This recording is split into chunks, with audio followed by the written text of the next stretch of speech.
Couple of things for housekeeping. If you're attending the meeting on Zoom, just identify where you're at, whether you're in your annex office or not.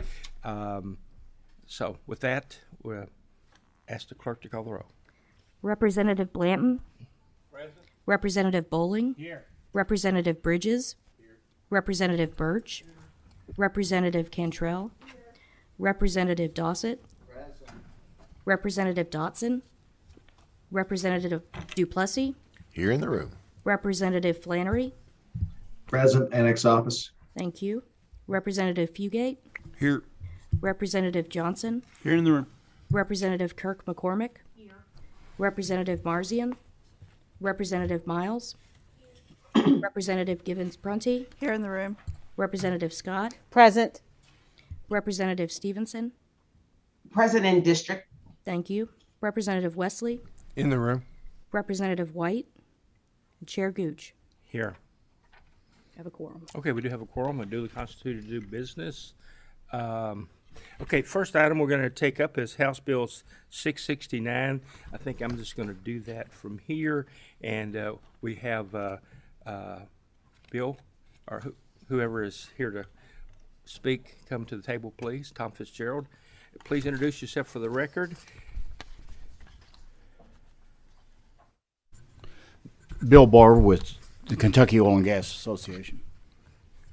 Tom Fitzgerald, Kentucky Resources Council. Okay. House Bill 669, the reason for this bill is part of the federal infrastructure bill. Kentucky is eligible to apply for $104 million over the next several years to plug abandoned oil and gas wells. This federal funding will go a long way toward cleaning up the 14,000 abandoned and orphaned wells and tank batteries that have been identified as needed plugging and remediation. The bill before us deals with three issues that need to be resolved in order for Kentucky to fully access these funds. So at this time, I'll let, okay, we do have a committee sub. Motion second. All in favor say aye. Aye. Okay, so at this time, I'm going to let my guests, Bill Barr and Tom Fitzgerald, explain the mechanics of the bill. So, gentlemen. All right. Well, thank you, Mr. Chairman and members of the committee. The Kentucky Oil and Gas Association and the Kentucky Resource Council have worked with Chairman Gooch and with the Energy and Environment Cabinet to craft language to ensure that the Commonwealth receives the maximum amount of federal funds available under the Infrastructure and Jobs Act. As the chairman's indicated, there is a significant amount of money in excess of $100 million believed that will be coming over the course of approximately a couple of years. Initially, there is a phase one grant of $25 million, followed up with a program grant that is over $20 million. Subsequently, there's a performance grant that the state can apply for.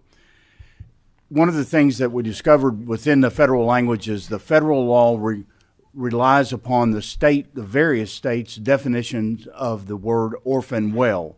These funds are available to plug orphan wells and abandoned tank batteries and related facilities within the states.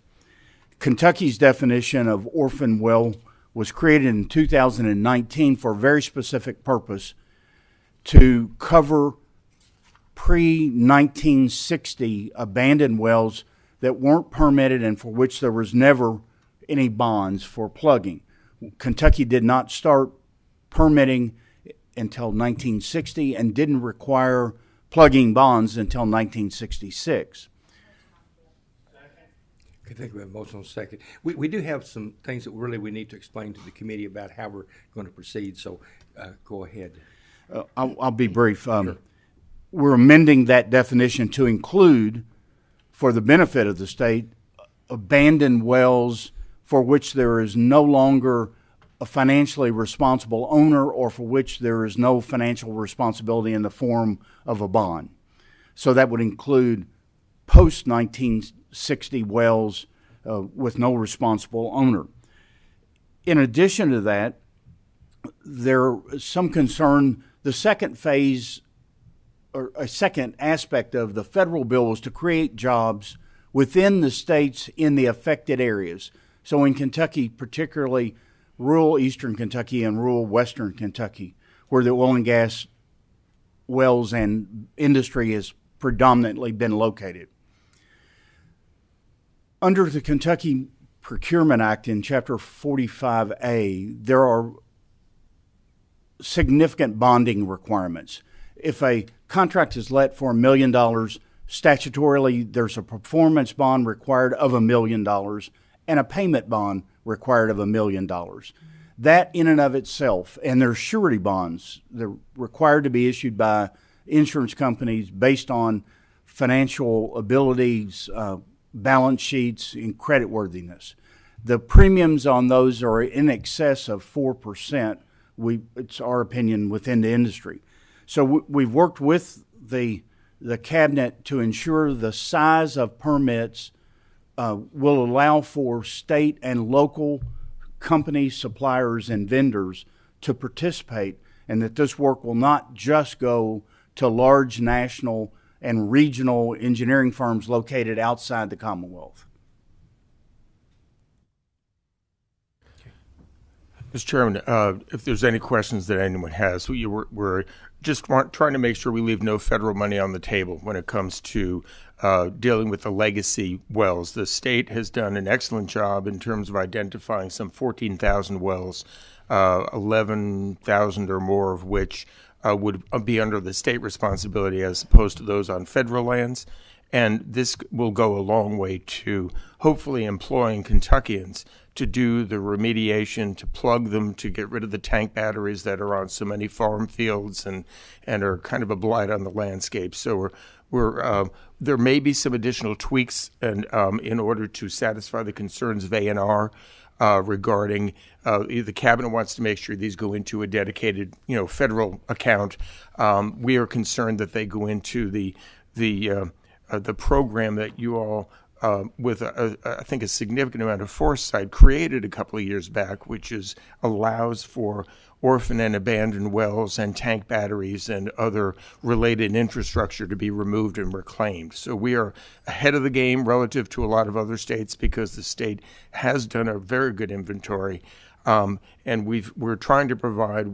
If you look at the language that hopefully will be a technical amendment on the floor, which if we can get that language nailed down, there'll be a certain percentage of a cap in terms of the number of wells that each contract will be let for to make it affordable, to make sure that all of those bonds are in place, but it's not priced out of the range that small and medium operators in Kentucky can bid on and do the work, because that money will circulate through local economies when it is spent locally.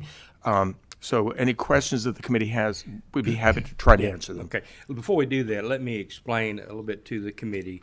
We had a committee substitute, which we just adopted. Our intentions were to incorporate some of the changes that Tom and Bill have mentioned. We could not get that done and get it to you in the 24-hour rule. Because time is running a little bit late, we could have done two things. We could have put this off for another week, or three things, I guess. We could pass it out of the committee with this committee sub, and then with understanding that we're working on some amended language that can be done in a floor amendment that these gentlemen and the cabinet and we all agree on. And they're mostly technical to make sure that we're complying with some things as far as transparency, as far as where the funding is going.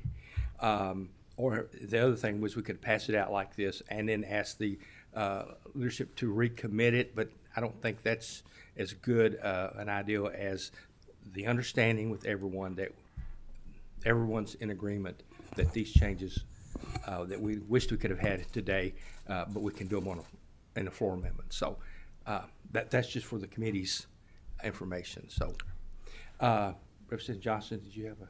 Yeah, don't actually have a question. It's more of a comment. I just wanted to thank the sponsor and thank you guys for bringing this. Living in Western Kentucky, we have these wells all over the place, and they've been there for decades. I've wondered about them for decades, and now we've got a way to clean those wells up. So I very much appreciate this. I also appreciate the fact that you're structuring in such a way that small and medium companies have a shot at the contracts. I think that's very good. I guess I would say that some of these orphan wells with oil above $100 a barrel might get adopted if someone had a shot, but that's for another day maybe. But thank you for bringing this bill. Okay, Representative McCormick. Thank you, Mr. Chairman. We have a number of gas wells on our property, and some of them has been there for decades. And my sister she takes care of all the things dealing with it. But on these, and I'm not sure that what they're not abandoned as far as the upkeep, because there's several of them. I think that some of the people still use residential gas out of these, and if I vote to plug a well, I go home, I'm going to be in trouble. So I want to. Can you clarify exactly what? I understand that they're abandoned wells, but there's several in my. Representative, there is a procedure for an operator abandoning a well to the landowner, and the landowner then using that for house gas. Okay. That well would not qualify under the definition as an orphan well. Orphan wells are truly abandoned wells, no longer operated, for which there's no operator and no responsible party and no bond covering the well. The division, it's my understanding, before plugging an orphan well, will be in touch with the landowner, because they're going to be concerned about access and getting on the property, getting to the wells and doing the remediation necessary. So I think there will be an opportunity for the landowner to say, wait, I'm getting house gas from that well, I don't want it plugged. And there is a process for the landowner to put up a very nominal bond if it hasn't already been done. Okay, thank you. That explains, and I feel good about it. So thank you. Thank you. Representative Birch.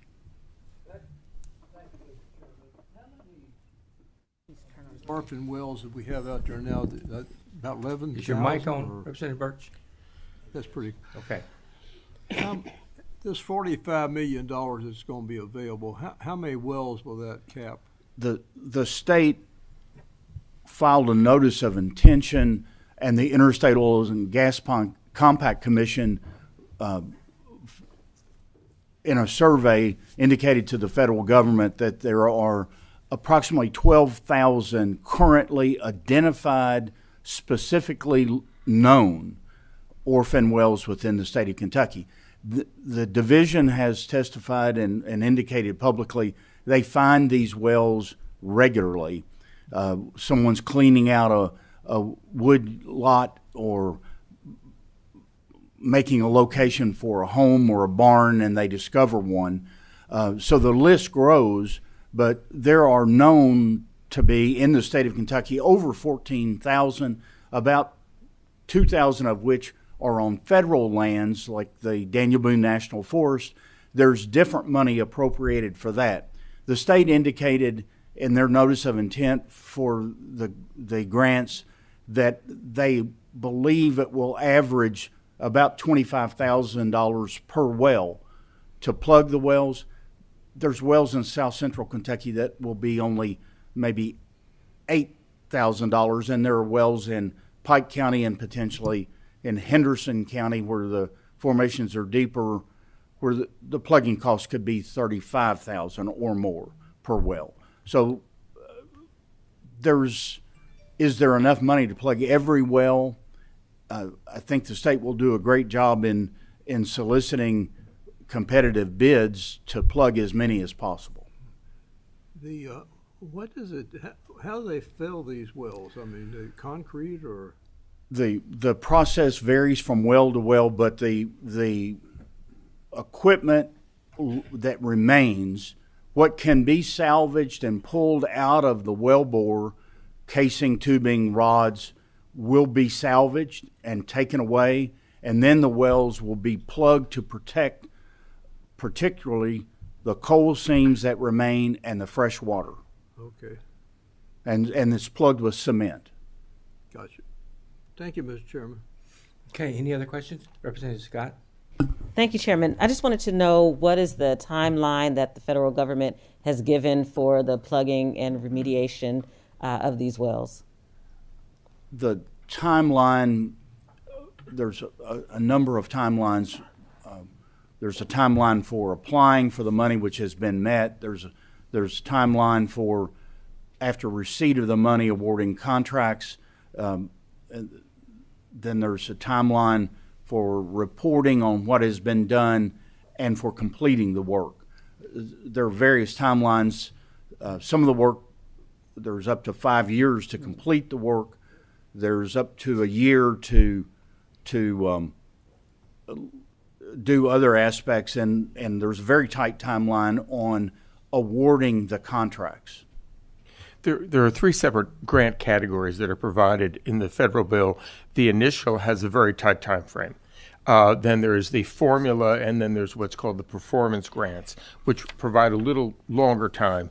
The language we're attempting to work out regarding a set aside for smaller contracts where you have a maximum of 10 wells and then a maximum of 25, and then a third category where there is no limit to the number of wells you can aggregate in a contract for a vendor. We've tried to provide some flexibility, understanding that overall that's the intent, is to provide that set aside for local businesses and local employment, while recognizing that they may have to commit some of that money more quickly in order to meet that federal deadline. I mean, the deadline is upon us, and there still is no guidance coming down on what exactly has to be done. But what we're attempting to do with the redefinition of orphan wells is to, because the federal law defers and says if the state has a definition of orphan wells, that will govern what you can spend it on. And that's why we're revising it to include those abandoned wells for the purposes of this federal money, to make sure that we've got that accessible for the broad universe of truly abandoned wells. And Representative Kirk McCormick, we will not get you into trouble. So. Thank you. I appreciate you walking me through that. Thank you, Chairman. Thank you. And that's partly the purpose for us bringing this bill, is to make sure that we're not losing and those federal funds reverting back to the federal government. So Representative Stevenson, do you have a question online? I do have a question. Thank you, Chairman. Mr. Fitzgerald, I appreciate your focus on small businesses and medium-sized businesses, because they usually get run over by the large ones. And I guess my question is, not knowing all that you know about this business, is there a provision to set aside to make sure that perhaps some minority businesses can participate in this also? That's a very good question. I'm going to defer that to Bill, and he has a much better sense of minority representation within the oil and gas sector. Thank you. It's a very good question, Representative Stevenson, and I will tell you that there is, to my knowledge, there is... Is your mic on, Bill? I'm so sorry. Thank you, Mr. Chairman, for reminding me. To my knowledge, there is at least one, possibly two minority-owned companies in the industry that I'm aware of, and there may be more, but there's limited participation currently. I believe that there are a significant number of minority employees that will be benefited. And the federal law requires the successful award of a contract to be based on prevailing wage. So these contracts will pay the employees of the persons awarded the contract significantly more than sometimes is paid in the industry. Thank you. And Mr. Chairman, one more question, please. Yes, go ahead. Thank you. I would, well, rather a comment. I would imagine that there are probably more minority participants, but they've not participated before because they don't have $1 million bail and $1 million bond, and they don't have the resources to compete. So they pull back. I would suggest that we pull forward and encourage them to apply as long as they fulfill what you need to get the wells plugged. But it might be an opportunity for them to re-engage. Absolutely. Absolutely. Thank you. Thank you. Any other questions? We ask the clerk to call the roll. Representative Blanton, Aye. Representative Bowling, Yes. Representative Bridges, Yes. Representative Birch, Yes. Yeah, he said yes. Representative Cantrell, Representative Dossett, Representative Dotson, Representative Duplessis, Yes. Representative Flannery, Representative Fugate, Yes. Representative Johnson, Yes. Representative Kirk McCormick, Yes. Representative Marzian, Representative Miles, Representative Gibbons Prunty, Representative Scott, Yes. Representative Wesley, Yes. Representative White, and Chair Gooch. Yes. The bill does Mr. pass. Chairman, if you could record me as a yes vote, please. Oh, okay, Representative Flannery, we've got you. There is a title amendment, so at this motion, second on title amendment, all in favor say aye. All opposed, okay, so this bill does pass with the House Committee substitute and the title amendment, subject to our agreement on the floor. So thank you, gentlemen, so much. We appreciate you. While we're mentioning our co-chairman, Representative White, had surgery last night. He got a liver transplant, and I understand that it is working, and he's doing well, I guess. So we want to remember him, and please continue to keep him in our prayers. So thank you. Okay, next we have House Bill 758. Gary Larimore, I think you are here to testify on this bill as well. House Bill 758 is kind of a direct result of recommendations that were made in the 2019-2020 LRC Public Water and Wastewater Infrastructure Task Force.